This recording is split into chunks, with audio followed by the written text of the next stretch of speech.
गोजोन मोनाबिलि खुलुमबाय। गोदान बोसोर 2026 मायथाइनि बयनिसिमबो गोसो गोरबो सिंनिफ्राय आरो UPPL राजखान्थि दोलोनि जानानै बयनिसिमबो गोजोन हामग्लायनाय बावहरदों। दिनै बे समाव बे बेलासि समाव मोनसे गोनांथार आयदा लानानै खौरांगिरि जा मेल बेखौ लिंनाय जादों।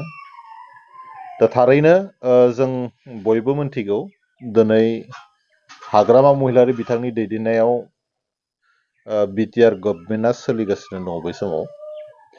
दा जों बयबो बिथाङा सरकाराव फैजेननायनिफ्रायनो जोङो बे मास मोननै मोनथामाव नुदों बा इलेक्शननि सिगाङाव बिथाङा जेरैबायदि माखासे कमिटमेन्टफोर रायजो राजा बिथांमोननो होदोंमोन बेफोरखौबो रायजो राजायाबो नटिस खालामदों। नाथाय दिनै हाग्रामा महिलारि बिथांनि सरकारा टटेलि फेलार जादों।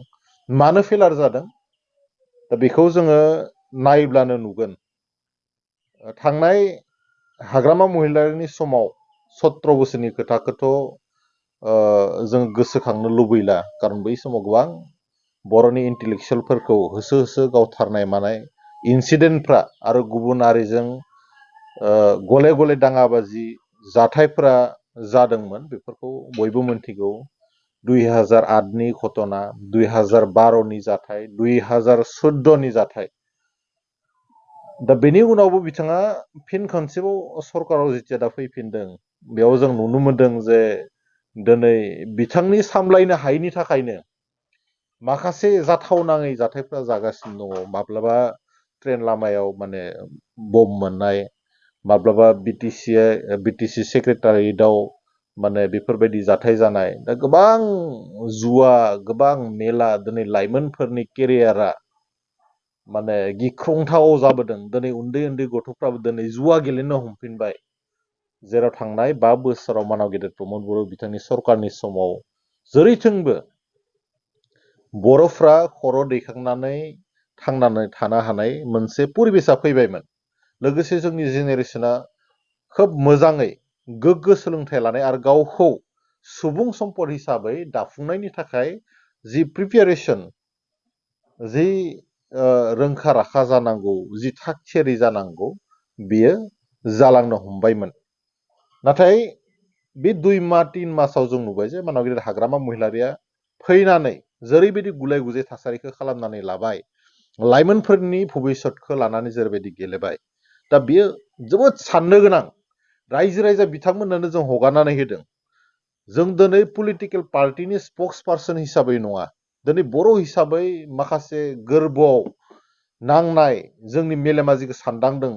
दिनै हाग्रामा महिलारि सरकार बिथाङा फैनायनि उनाव जेरैबायदि बर' रायजो राजाफ्रा दिनै भुगिनो गोनां जादों, बेफोरबायदि बाथ्राखौ दिनै साननायनि सम जाबाय। दिनै जों बुंनो नागिराखै सोरनोबा भट हो, सोरनोबा भट होनाङा। जों बुंनो नागिरदों जे जों बर' हिसाबै जों दिनै बिजिरनायनि सम जाबाय। आसोल बेपारिया सोरमोन? बर' जातिखौ सोर माने फानमारदों? दिनै सोरनि समाव बर' जातिया आलाय सिलाय जाखो? बेफोरबायदि बाथ्राखौ दिनै रायजो राजा बिथांमोना नोजोर होनो गोनां। दिनै बर' जातिनि भबिसतखौ सोर खोमसि खालामखो? सोर NOC होखो? सोर रायजो राजानि खाथियाव थांनानै गुबुनारिफोरनि खाथियाव थांनानै हानि पट्टा नांगौ ना ST नांगौ होननानै दिनै बर' जातिखौ दाम दर खालामनानै गोथौ हाखराव खोख्लैखो? बेफोरबायदि बाथ्राखौ साननो गोनां। दिनै BPF राजखान्थि हान्जानि मानसिफ्राबो दिनै फिल खालामदों।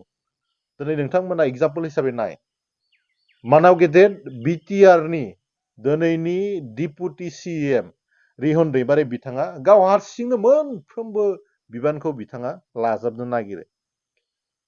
बियो माने डिस्ट्रिक्ट स्पर्ट्स एस'सिएशननि आफादगिरिनि बिबानानो जाथों, बियो माबा मिउनिसिपाल बर्डनि चेयारमेननि बिबानानो जाथों, गाव डिपुटि चिफनि जिथु पजिशनानो जाथों, BPFआव गुबुन लिडारफोर गैला नामा जे सासे सुबुङानो 1, 2, 3, 4, 5सिम माने बिबान लानाय?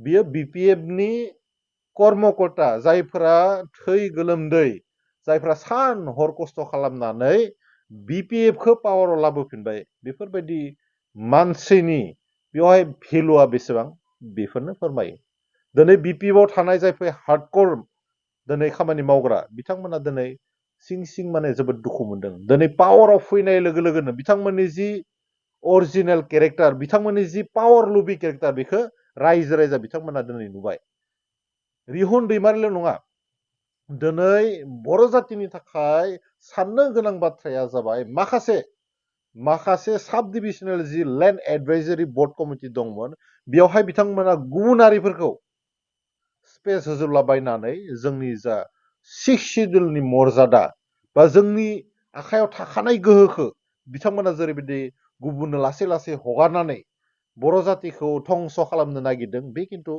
साननो गोनां बाथ्रा लाइमोनफोरा दिनै ओरैनो जावरिखाङाखै बिथांमोना नुहुरदों बिथांमोननि भबिसतखौ जे हाग्रामा महिलारिया फाननानै थांबाय दिनै मालाबा एसटि फाननो नागिरनाय सोरनोबा गुबुनारिफोरनो हानि पट्टा होनो नागिरनाय गावसोर मोनब्रै मोनबा पजिसन लानाय दिनै लाइमोनफोरखौ खोथा होनानै बिथांमोननि जि माने साननाय हनाय बिथांमोननि जि लुबैनाय हास्थायनाय बिथांमोननि जि मोजां मानसि जानो लुबैनाय बेफोरबायदि बाथ्राफोरखौ बिथांमोना नाख्रेबनानै गावबा गाव पलिटिकेल पावारनि थाखायल'सो जि दिनै खामानि मावगासिनो दङ बेखौ बयबो बुजिदों साननैसो सिगाङाव गोबां मानसिफोरा सानदोंमोन जे बर' जातिखौ सोरबा लानानै खेला खालामदोंमोन नामा सिगां समफोराव सानदोंमोन मानसिफ्रा जे बर' जातिखौ सोरबा बेपार खालामदोंमोन नामा हाग्रामा महिलारिया सोरखौबा बेपारि होननानै गाव जे बर' जातिखौ फानमारबाय दिनै बिनि प्रुफखौ मोनसेनि उनाव मोनसे नुलांगासिनो दं दिनै मोनसेनि उनाव मोनसे फोरमान जागासिनो दङ दिनै आसामनि सोरबा बिबारनि सासेबो मिनिस्टार गैयाब्ला बिथांमोननि मोनबो प्रग्रामानो जाया दिनैनि तारिखआव जोबोद माने लासिं सिंनि बाथ्रा आं सोरखौबा समालोचना खालामनो नागिराखै दिनै बिटिआरनि सिएमआ सोर हाग्रामा महिलारि ना सोरबा बे नलबारिनि बिथाङा दिनै मोनफ्रोमबो मिटिङाव बिथाङा सिगाङाव मानो पजिसन मोनखो बिदिथ' जानो नाङामोन सिक्स सिडिउला एक्सट्रा मोनसे मर्यादा दङ एक्सट्रा पावार दङ बेयाव लेजिस्लेचार दङ बिनि उनावबो सोरनिबा आथिं सोलानाया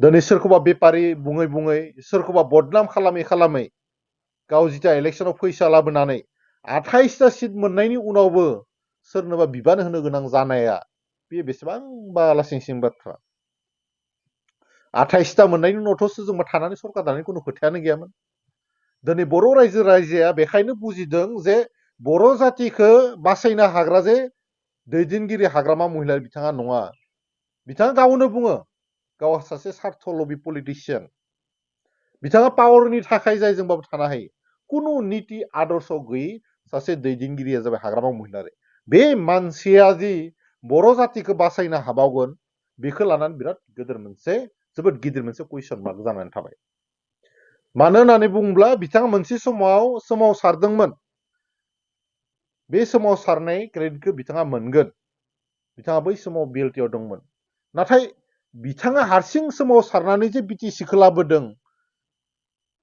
बेखौ रायजो राजाफ्रा भुल बुजिनो नाङा बेयावहाय साफ्रोमबो बर' रायजो राजानि बिएलटिनि लिडार केडारफोरनि दुलाराय बर' फरायसा आफादनि मोनफ्रोमबो जातीय संगठननि अबदान थानायनि थाखायसो बै समाव बिटिसि एकर्ड जादोंमोन सोरबा जुदि हाग्रामा महिलारि हारसिंनो बिथांनो जुदि क्रेडिट होनो नागिरोबा बे ब्लान्डार मिस्टेक जागोन बै समाव मोजां खामानि मावदोंमोन होननानै सानफ्रोमबो जुदि जोङो बिथांखौ आथिं हमनानै खुलुमबाय थायोब्ला खिन्थु बर' जातिया सेस बर' जातिया दिनै धंसनि लामायाव थांगासिनो दङ बेखौ साफ्रोमबो बर' रायजो राजाया बुजि मोनदों दिनै गोदान बोसोरनि गोजोन हामग्लायनाय बावहरदोंब्लाबो दिनै जोंनि जि गोहो जोंनि जि पावार बे जे लासै लासै गोमालांगासिनो दङ बे दुखुआबो जोंनियाव दङ नाथाय फैबाय थानाय समाव जाहाथे जोंहा हारि हिसाबै थांना थानो हानाय जाथों आरो मोजां मानसिफोरखौ जाहाथे सायख'नानै हारिनि थाखाय स्टेन्ड होनो हानाय हारिनि खैफोदनि समाव जाहाथे गसंनो हानाय बेबायदि दैदेनगिरिफोरखौ जों सायख'यो बेनि थाखाय दानिफ्राय सांग्रां जानांगोन आरो लाइमोनफोरा जेरैबायदि दा सांग्रांथिखौ देखायदों